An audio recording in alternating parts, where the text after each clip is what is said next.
Hi, Roy here on my channel, Roy Reads Anything, which is a sort of omnivorous reading kind of booktube channel.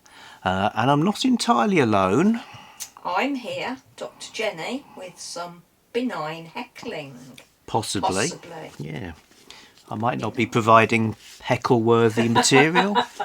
So, still talking about Garbaugust, the reading event, reading trashy novels throughout August.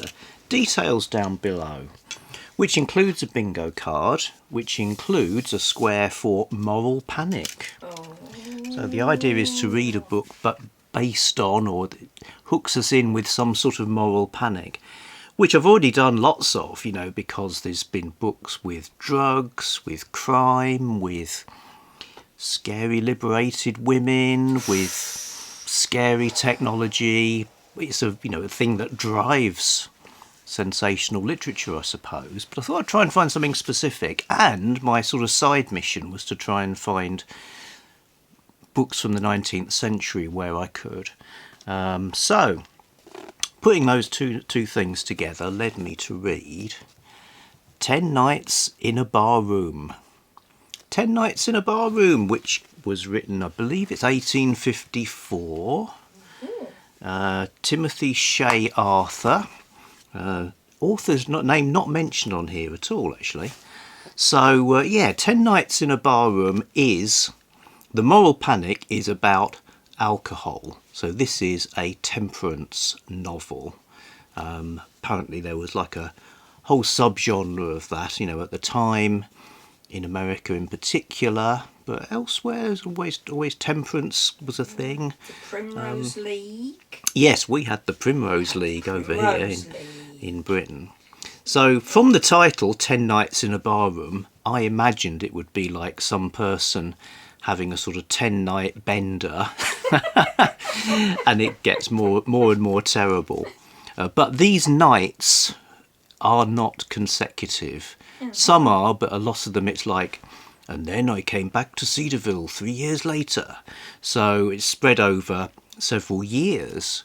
So basically, here's what happens. The unnamed narrator stroke author is on business, shows up in this place called Cedarville, basically a village, and there's a brand new tavern, all sparkling and lovely, and the paint's all new, and there's a friendly landlord, and he has a lovely dinner, and there's a few little things going on that he's sort of slightly concerned about, but basically it all looks good. And the tavern keeper guy, he has until recently been a miller, sold up the mill because he thinks he can make more money out of this business as a tavern keeper.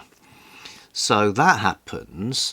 Now the narrator is like anti-alcohol, basically. I think he stays at this place anyway because it's the only place to stay when he's on this unspecified business in the area. So he's always going to be looking at things with a negative eye, and basically throughout the book, people who drink, they become more and more corrupted, and they, their clothes, their speech, everything gets worse. But often they're described as having a sensual mouth. So drink brings sensuality, whatever a sensual mouth is. I'm trying to think. Something like that, maybe. One of those trout pout. Yeah, kind of, yeah. Anyway, over the days and years, the setup in this tavern gets more and more awful.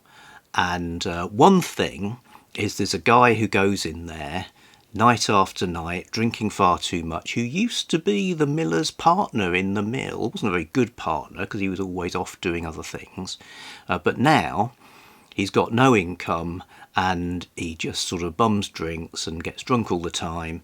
And super duper 19th century sentimentality, his daughter comes in and like, Daddy, come home. So that happens, and then one night he's having an argument with, because he's quite sharp-tongued, having an argument with the landlord, who throws a glass at him, just as the daughter comes through the door and it hits her in the head. Oh my gosh, no! And she takes to her bed, and the doctors are coming, and the man, Jim Morgan, I think his name is, something Morgan anyway. Captain Morgan. He's very upset, and he's, you know, sort of, I'll do anything if you get better, sort of thing. And the angelic little child, she knows she's going to die, and she makes him swear to never have a drink again. No, sorry, never to go out again. She means to the tavern, not like to work, until she gets better, knowing that she never will get better. And that's what happens. And he has the DTs, which is rather horrible. Now, all of this is depicted in the various adaptations of this book, which I should have pointed out, was like a massive bestseller. Apparently, second only to Uncle Tom's Cabin at the time. And it's been adapted. There were movies coming out into the 1930s. It's been on stage. It's been done in all sorts of different ways. And I think it's really that first half of the book with the little girl that is sort of what people focus on. The second half, the kind of jeopardy shifts to gambling and young men. So there's young men going to the bad, and gambling is part of it as well, though obviously it's the drink is like the ultimate source of the problems. And a surprisingly high body count, actually. There's always people getting in fights, killing each other. It's just devastation. And by the end, you remember the sparkling new tavern.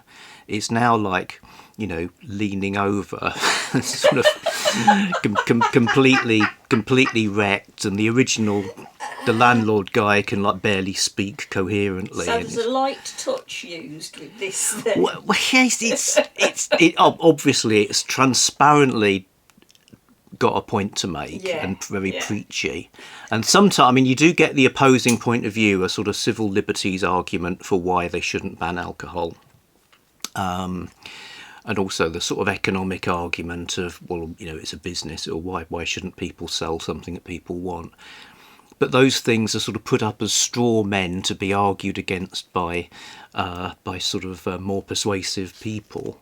And it ends up with a sort of super strong temperance message, basically. I think, you know, speaking as somebody who doesn't drink anymore, I haven't drunk for 10 years, I think this kind of sledgehammer with the sort of sentimental view of, like, you know, here are the terrible effects, turned into such a melodrama.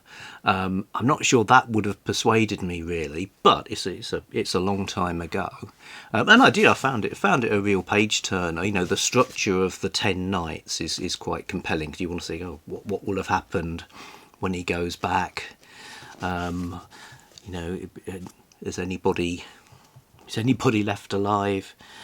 So yeah, 10 nights in a barroom. That's moral panic literature. Sounds like a thrill ride.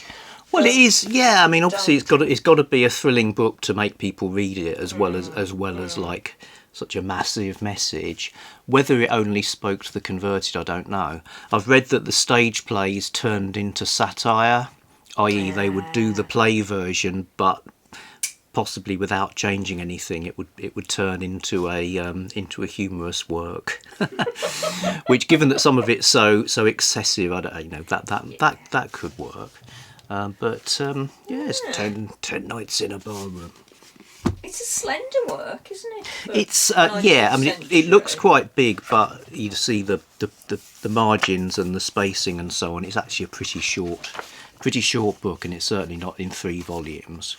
You get illustrations as well. There's other illustrations. I might put some of them up because some of them are pretty amazing. Once owned by Mr. David Ward in Glamorgan. So, what else do you get? You get adverts for other books as well. So a thing in some books you even get adverts for products. You'd often get like a little catalogue of the publisher's other books, including Illustrious Men, Their Noble Deeds, Discoveries and Attainments. Now, in case you're thinking that's in some way sexist, no. there was also Illustrious women who have distinguished themselves for virtue, piety and benevolence. Yes, okay. Because women can't be noble. Maybe the women are getting the short straw, but over the page there's also a book called Dogs, Their Sagacity, Instinct and Uses. So who wins there? Is it men, women or dogs? Dogs, always dogs. Okay, back soon with something else. Ah. Bye.